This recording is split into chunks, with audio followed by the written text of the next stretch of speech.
Welcome to the Victoria Law Foundation's continuing conversations with people across the legal landscape of Victoria. It's fantastic to have you with us for our online law talks. I'm Lynn Holtain, I'm the Executive Director of the VLF, and today we're in conversation with the Honourable Justice Michelle Quigley QC. We're going to be talking about VCAT, the Victorian Civil Administrative Tribunal, which is a really important part of our legal landscape. But first, allow me to acknowledge the traditional custodians of the country, wherever you may be watching our video today. The officers of the VLF sit on Wurundjeri land, and I am currently on Bunurong country, and we pay respect to elders and to all the generations of Wurundjeri and other First Nations peoples who have looked after this land for 50,000 years. And we acknowledge that these lands were never ceded. We recognise the impact of colonisation, its legacy of injustice and the marginalisation of Aboriginal and Torres Strait Islander peoples. And we believe that acknowledging the past is an essential step in building a better, more equitable future. Victoria Law Foundation is committed to making a real contribution to a better justice system for all of us, especially those vulnerable and most in need. And speaking of making an equitable justice system, let me introduce you now to Honourable Justice Michelle Quigley, President of VCAT. It's a great pleasure to have you with us. I know you wear so many hats and you've got so little time, so we appreciate enormously your giving us some of it today. Thanks for that. It's a pleasure, Lynn. I'm really delighted to be able to make a contribution. Well, we'll talk about how VCAT makes its contribution to the legal landscape, because it really was a critical advance in trying to make justice more accessible for a lot of people, and that's really core to its existence, and we'll explore that in more depth in a moment. But tell me the Michelle Quigley story. When did you decide that you were going to be a lawyer? Well, Lynn, I actually came to the law by default. Like many of my generation, none of my family had been to university, and for me, just to go to university was a really great aspiration. And initially I thought that if I got good enough marks, I would like to go to Melbourne University, do an arts degree and teach English and history. That was after I grew out of my hairdresser phase. But I was fortunate enough to do better than I expected in what used to be called HSC in the 70s. And I was encouraged to apply for law. And I knew nothing about the law. In those days, the TV programs, well before LA Law or Suits, the only one would have been Perry Mason, and I'm sure nobody watching this would remember that.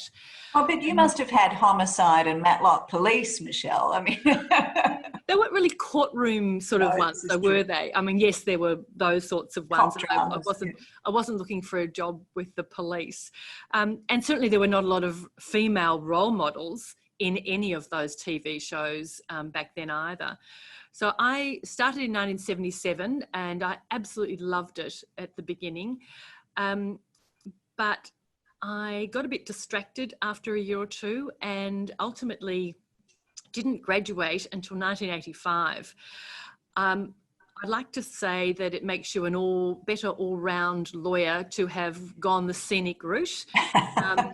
To the mainstream practice of law. But one of the things I did do in that scenic route was I got a job as a law clerk at a firm. The firm was Holding Redlich, that did a lot of personal injuries work at that time. And that really opened my eyes to what the law could do for ordinary people. And I absolutely fell in love with it. And at that time we did clinics at the at Trades Hall 1 week, and then down at the docks, the alternative. And I have to say workplace safety has come a long way since the 70s, but it certainly opened my eyes to what the law could do, and I was very keen to be part of the mainstream. So in terms of young people who are wondering about what comes next after a year that has been out of the box for everybody, and very particularly for kids in their final years of school, you have any ideas or any tips about, holding the course or, seeing it through, given you did take the scenic route and you didn't expect to be in the law in the first instance? Look, I think you have to have confidence in yourself and pursue what opportunities come your way. And my scenic route did take me on a number of other sort of sidetracks, but I'd also taken the view that if something interesting came along, you just give it a go. And that certainly helped me. So really, that's ultimately how I ended up back in the law, that got this job, suddenly realised there was a lot more to it than I thought, and really wanted to be part of it. And I think, there is more than one way to get to your career goal. As I said, the scenic route or the more direct route.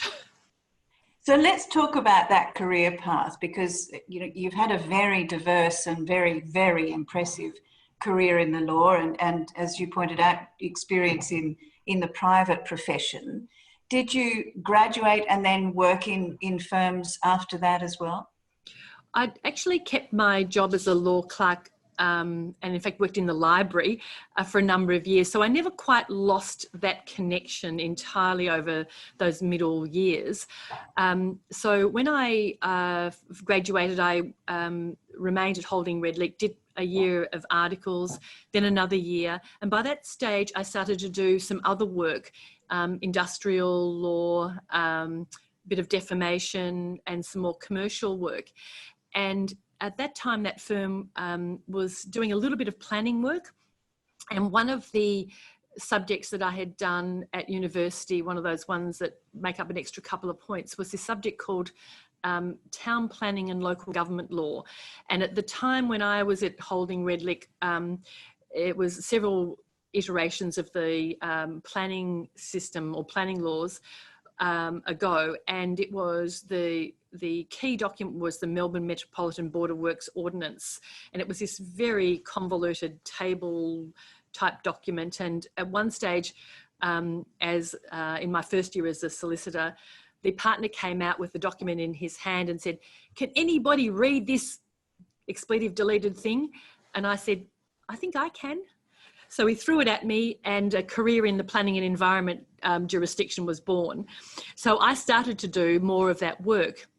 And then not long after that, so I only stayed about a year or so after admission, and my circumstances changed. Life was a bit topsy-turvy, and there was a barrister called Kate McMillan, now Justice McMillan, the Supreme Court, who was a friend and colleague.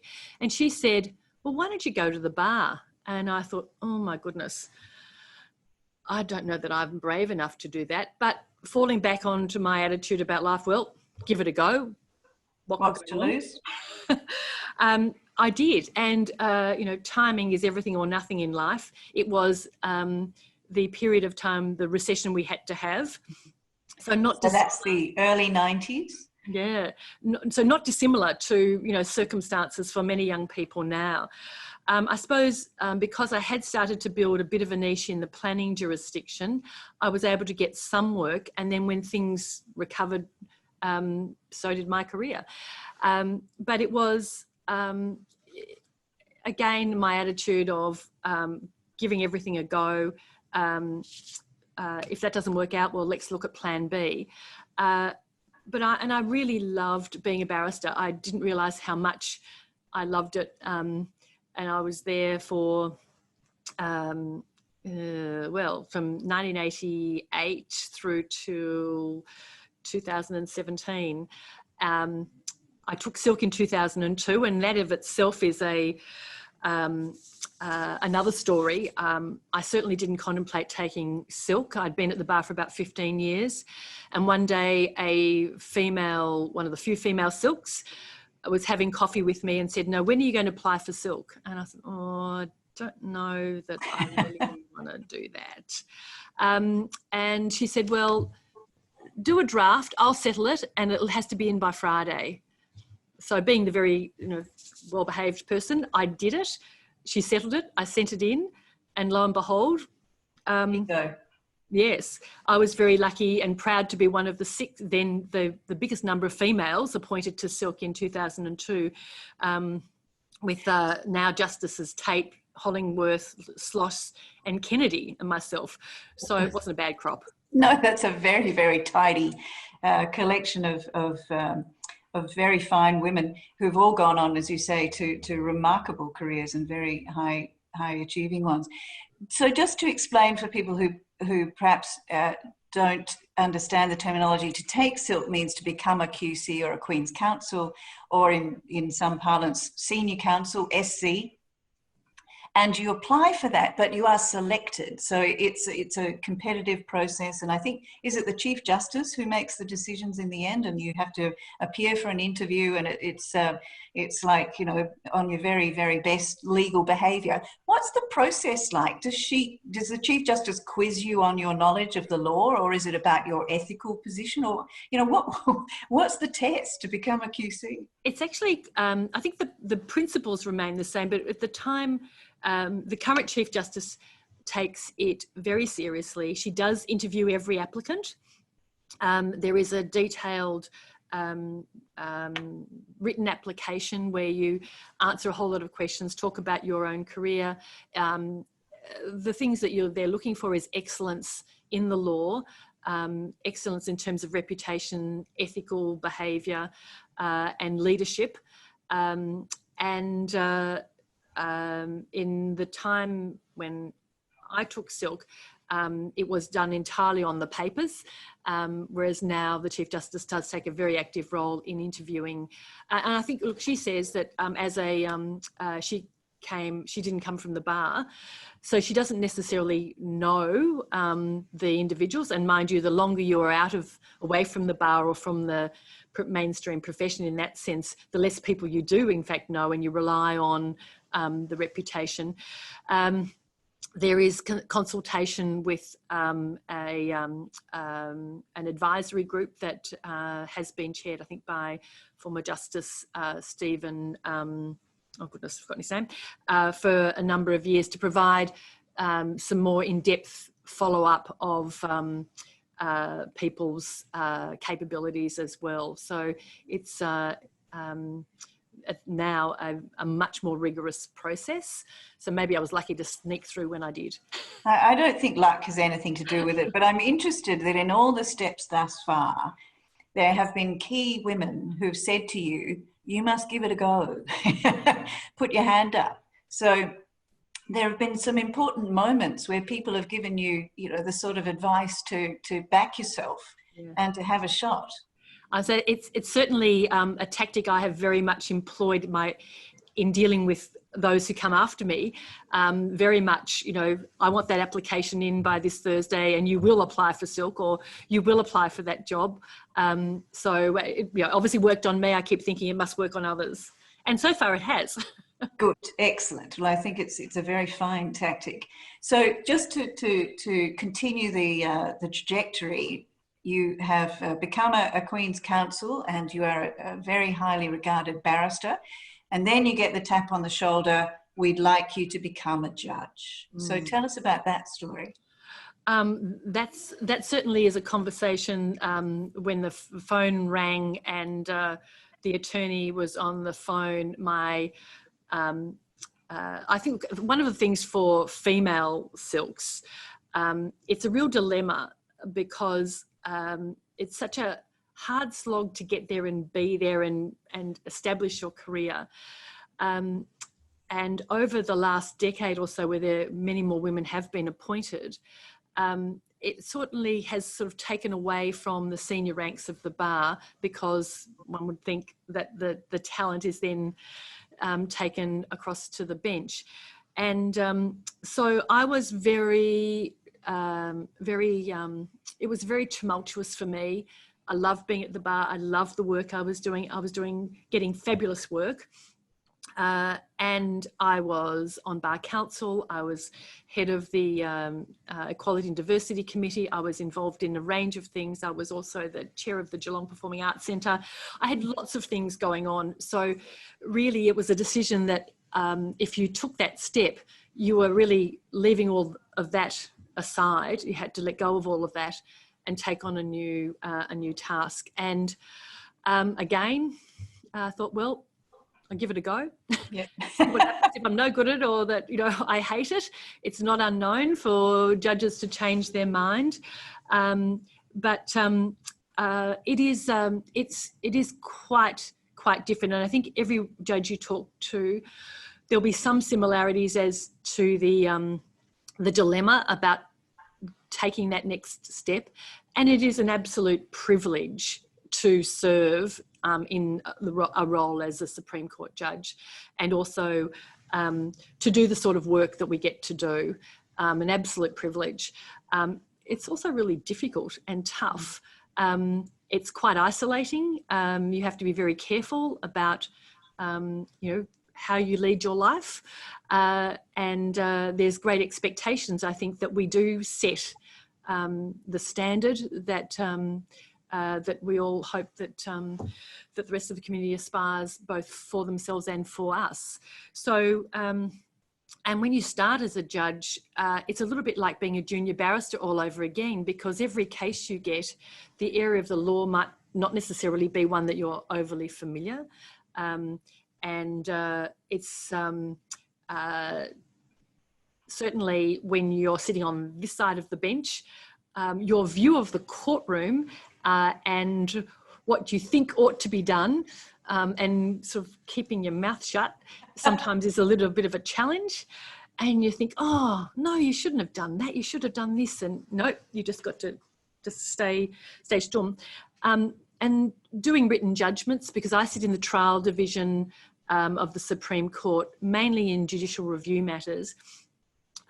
So dealing with certainly the amount of preparation that goes in, like most things, the more preparation you do, the better placed you are to be able to do it more expeditiously at the other end. So there's quite a bit of reading and that part of preparation. Then the fun bit is being in court and listening to the arguments and the rest. And then you get to make the decision and provide the reasons for that decision.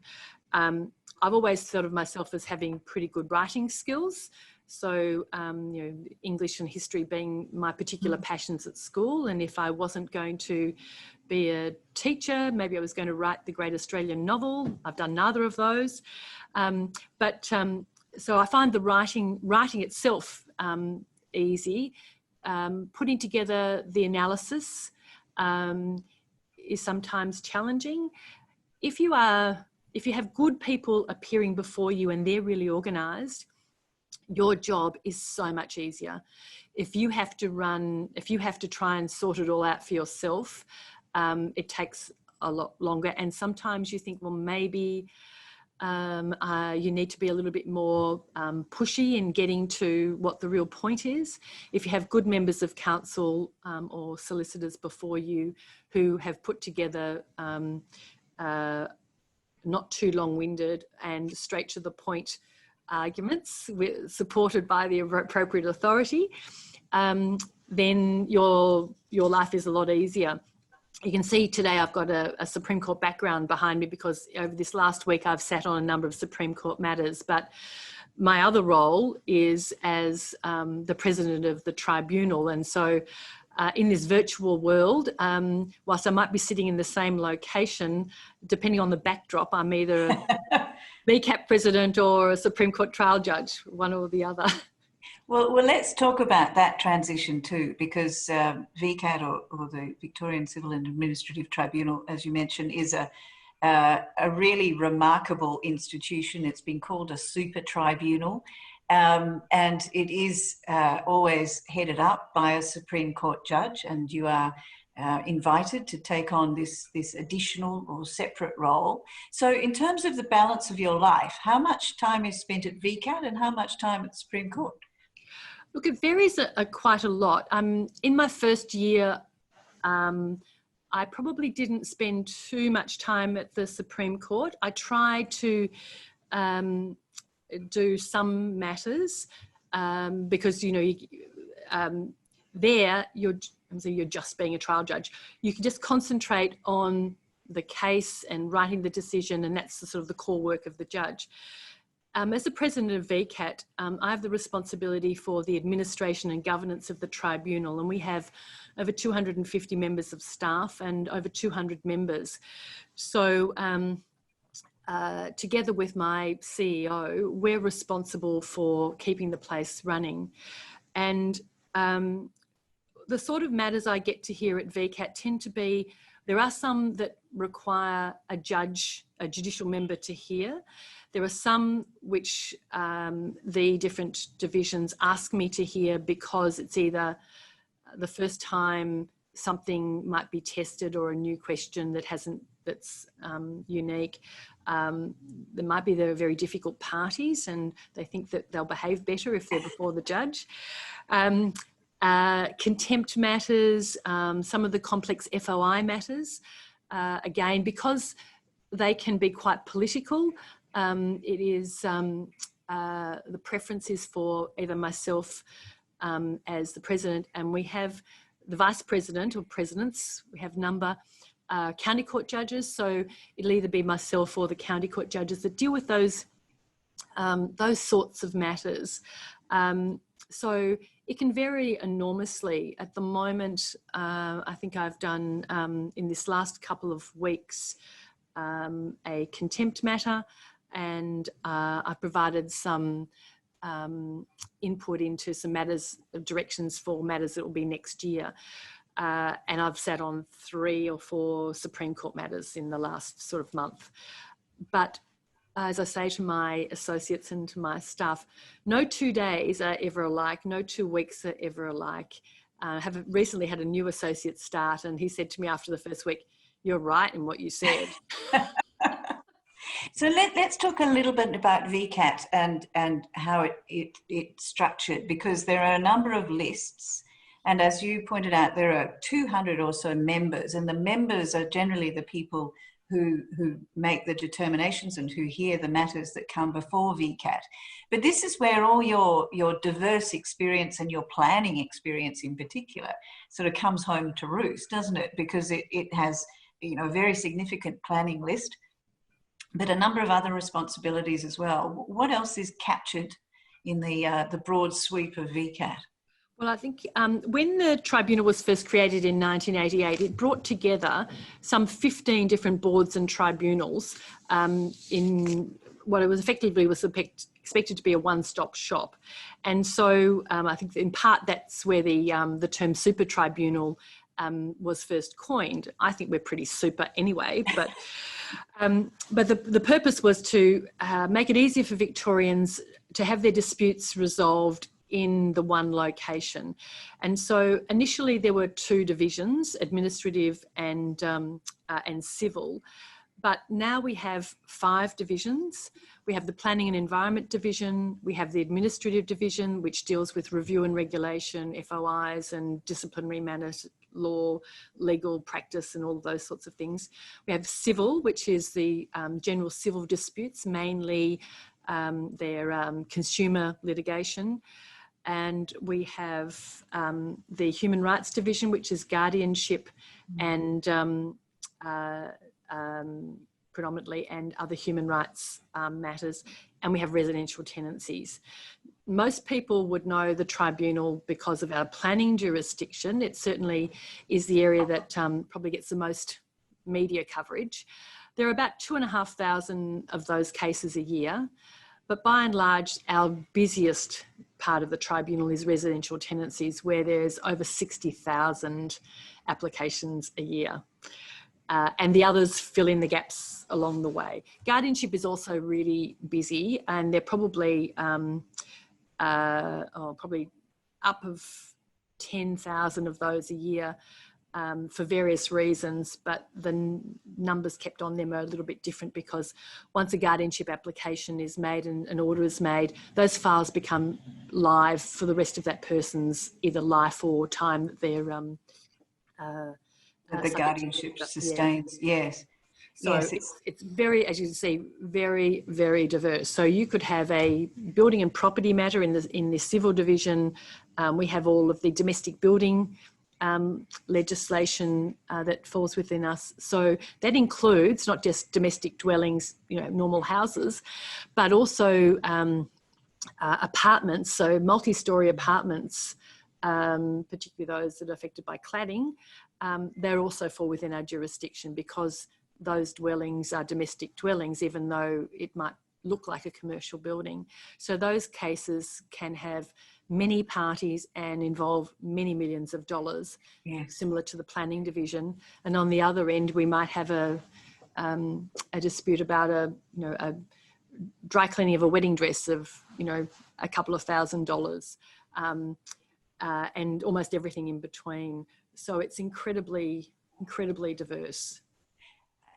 And in terms of the way VCAT sits in the sort of the environment, the legal environment or ecosystem, I mean, as you say, it picks up this extraordinarily diverse range of issues and has a very specific jurisdiction, some of which are incredibly busy.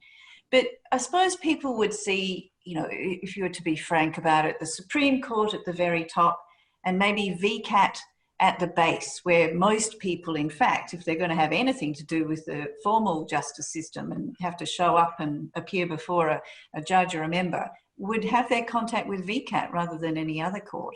So it's one of those institutions that's perhaps not seen as critically important in the hierarchy of courts, but really important because that's where most people have their judgments dealt with. Their issues dealt with. We refer to ourselves as the People's Court, yes. But I think because at VCAT you are more likely to have, if you're ever involved in the justice system, assuming you don't do something bad, is likely to be at VCAT because of the residential tenancies. At some point, almost everybody rents, and if you have a dispute about that, then that's where you come. Or if you're a landlord.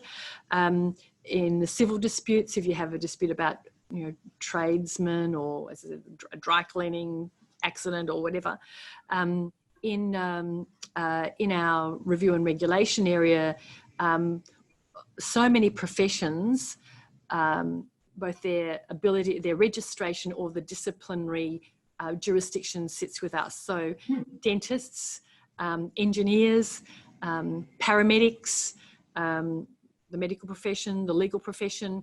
So in those jurisdictions, there may be, there's the disciplinary part of it, but there's also the civil claims part of it as well.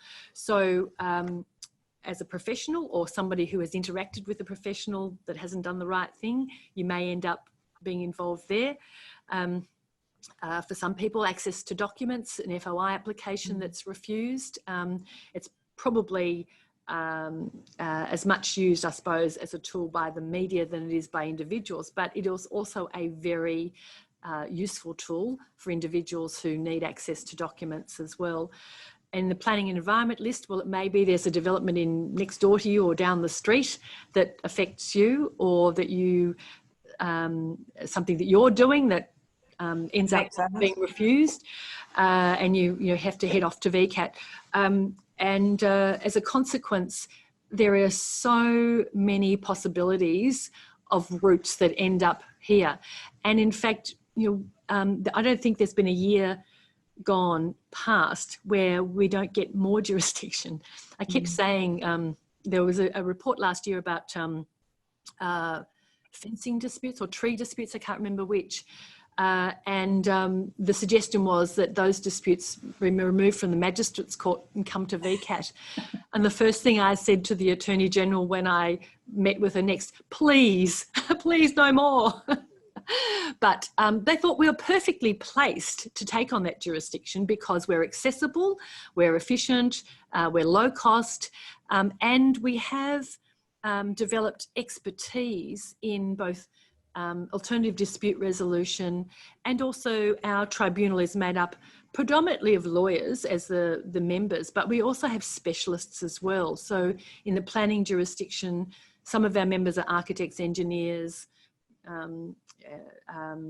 geologists, and in the building area we have building practitioners, So we have expertise as well, and in the disciplinary matters, those panels are always made up of a lawyer plus two professionals who are qualified in that jurisdiction. So be they nurses or teachers or doctors.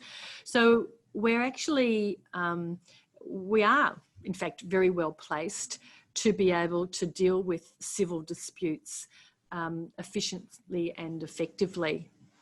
So you've pointed to a number of differences there between VCAT and other courts. I mean, cost being one, and as you say, you know, the prospect that the people that you put your case to aren't necessarily all lawyers or judges, that, you know, that they have an insight and an understanding of the subject matter that brings you all there. But tell us about the resolutions and what kind of outcomes people get at VCAT.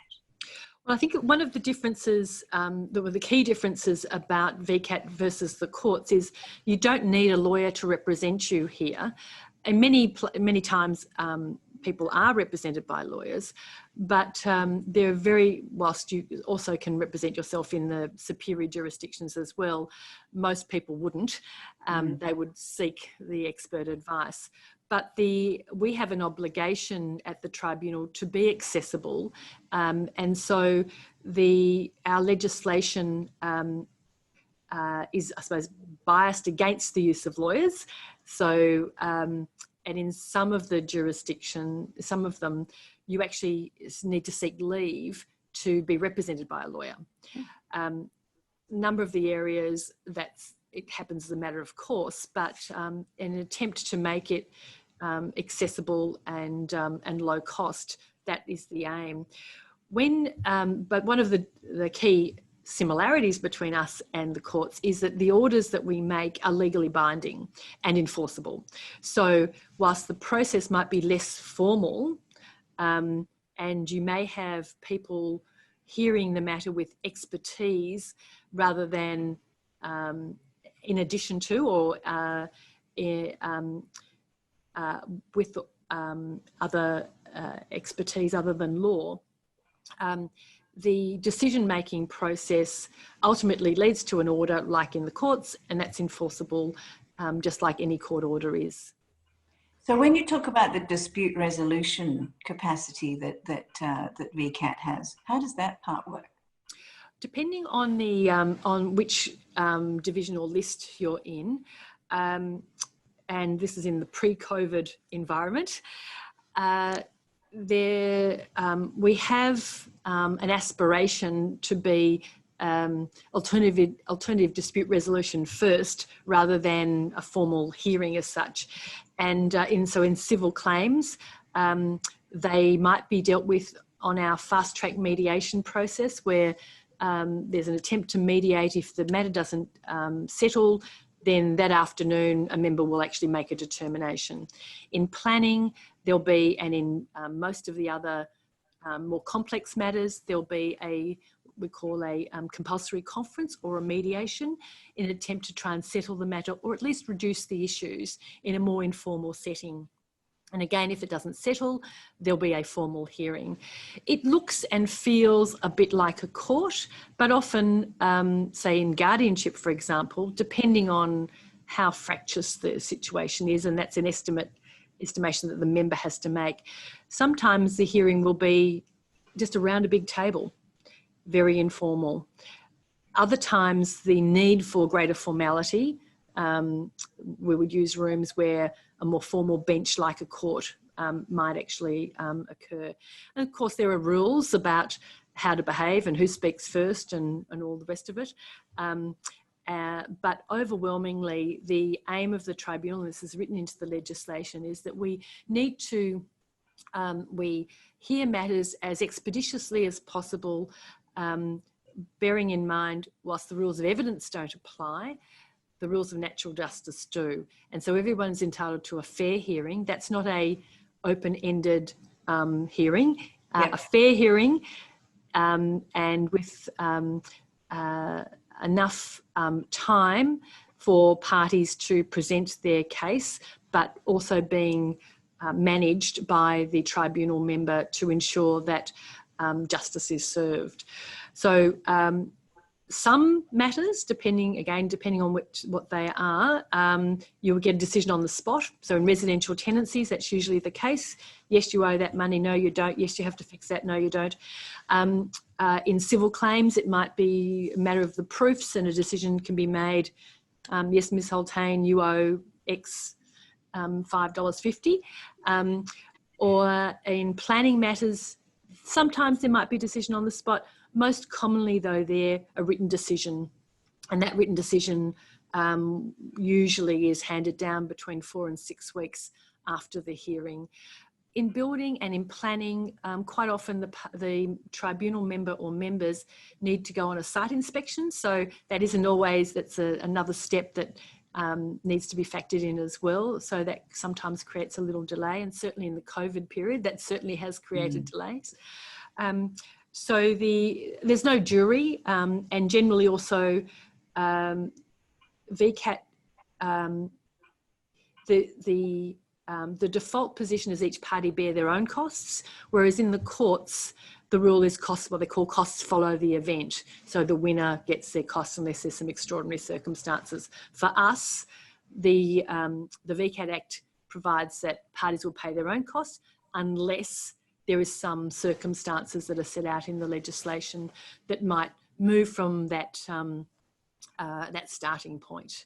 So there are similarities, but there are also key differences. Yes, absolutely. And as you say, huge volumes of matters to be addressed every year on this incredible spectrum of issues that people face in their everyday lives. But I was going to ask you, because you've alluded to it a couple of times, I mean, the COVID experience has been dramatic and high impact for so many, and we've seen the other courts have to deal with getting matters through. The Magistrates Court and has made some, really significant changes, and the Family Court too. What impact has COVID had on VCAT? Have you got a huge bulge of matters that you'll have to get to when life returns to some level of normality? Well, in March, when the declaration of was first made, and for the information that we'd been provided, it was very obvious that we would have to close this building to the public. So whilst we continued to operate, the building has been closed, or our buildings have been closed to the public, which meant we had to, I hate the word pivot, but to an online or non-face-to-face experience. Unfortunately for us, our digital capacity was very limited. So our pivot to digital or to online was to resort to telephone hearings. Initially, we were stuck with, I think, 22 conference phones, which allowed us only to have 2 parties on the other end. So it was a pretty fractious first couple of months.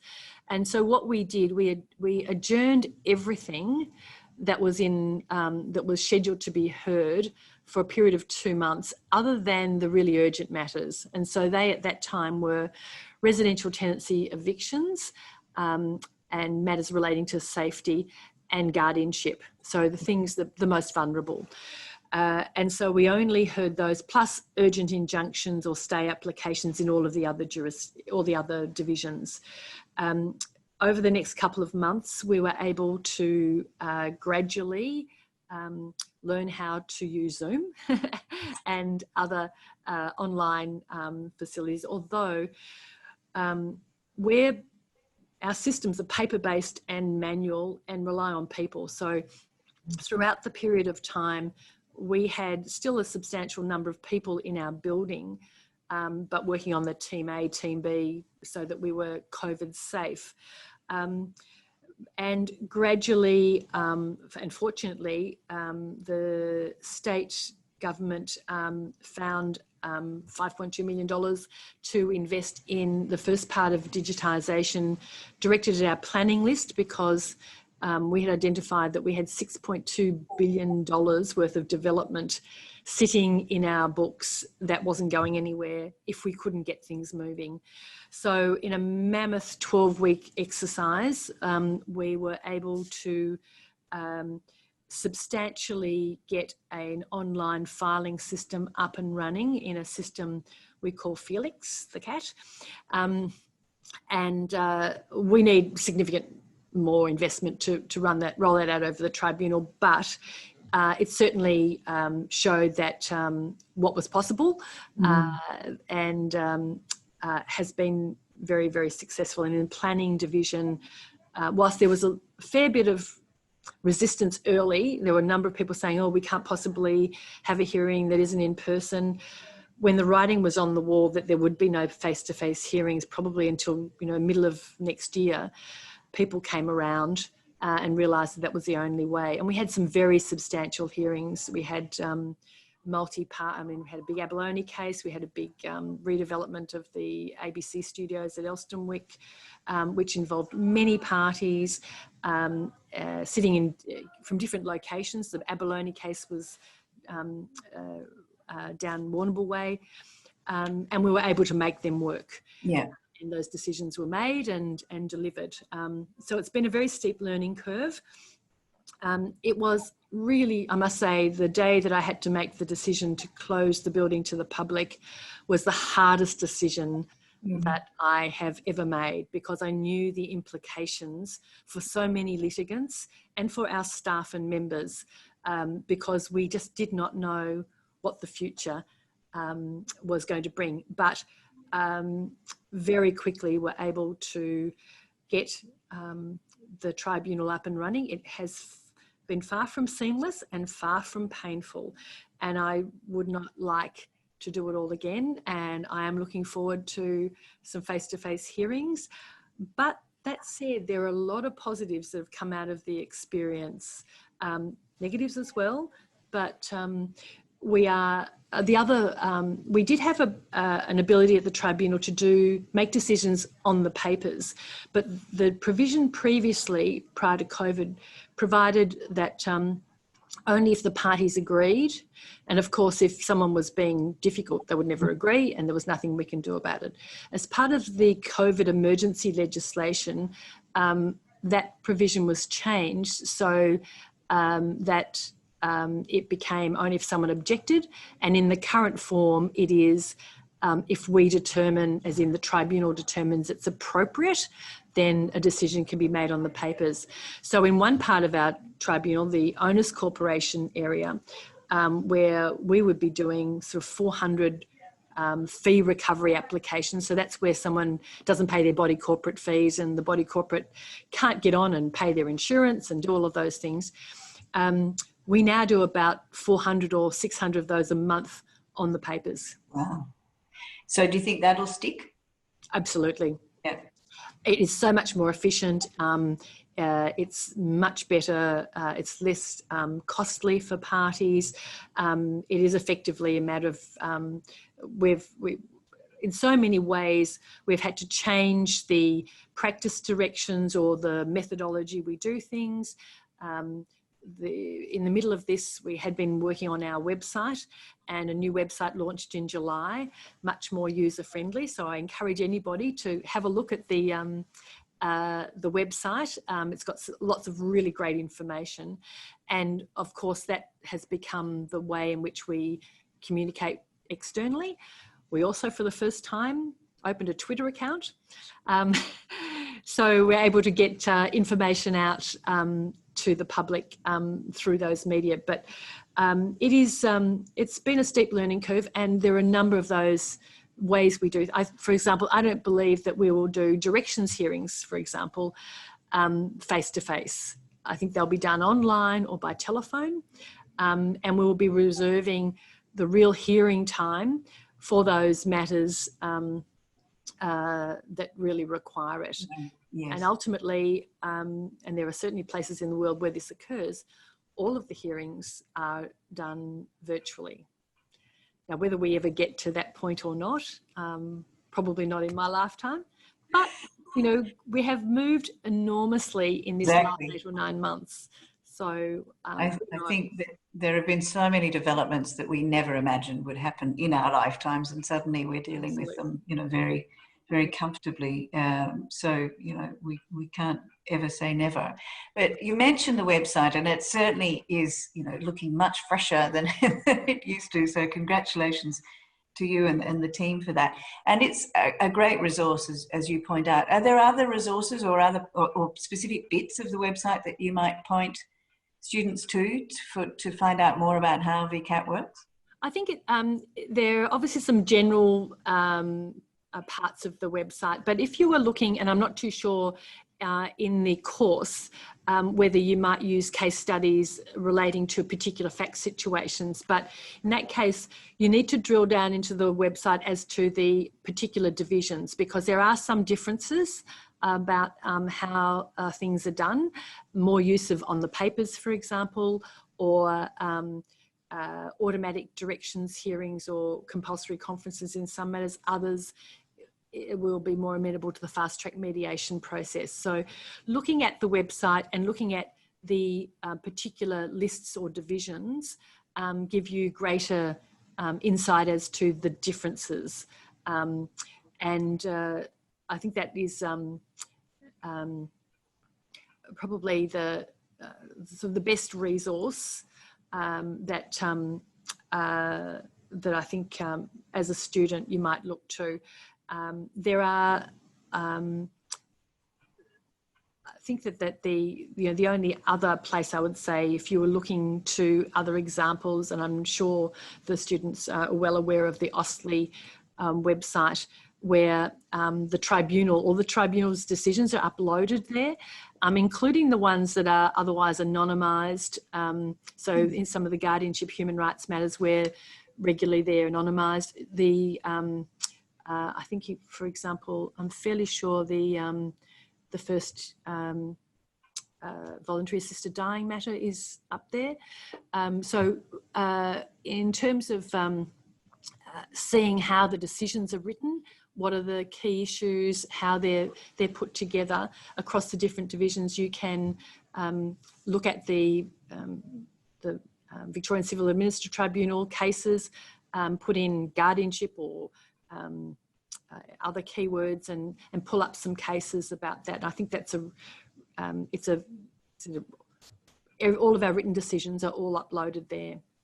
I think you're absolutely right. There's nothing quite like, you know, getting into the tin tacks of a case and a fact situation and parties and the arguments that are put to really understand, you know, the mechanics of that legal process, and to see, you know, as you say, what the judgment is at the end, and what has been regarded by the member or the judge as being, you know, particularly relevant or weighty. So thank you very much for that, and thank you so much for your time. You've been enormously generous, and I'm sure that that the changes that we've all been through hopefully will come out in the wash in 2021, and we will take advantage of the pluses and perhaps, you know, revert to old patterns if some of them aren't as helpful.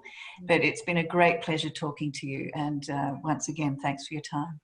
Thank you so much, Lynn, and thanks also to the Victorian Law Foundation, because I think this is a fabulous opportunity for me and others that you've spoken to actually be able to talk to students in otherwise what has been a very difficult time. Well, we are delighted to offer the opportunity, and thank you again for your time in watching our Law Talks online from the Victoria Law Foundation. You've been listening to Judge Michelle Quigley, President of VCAT.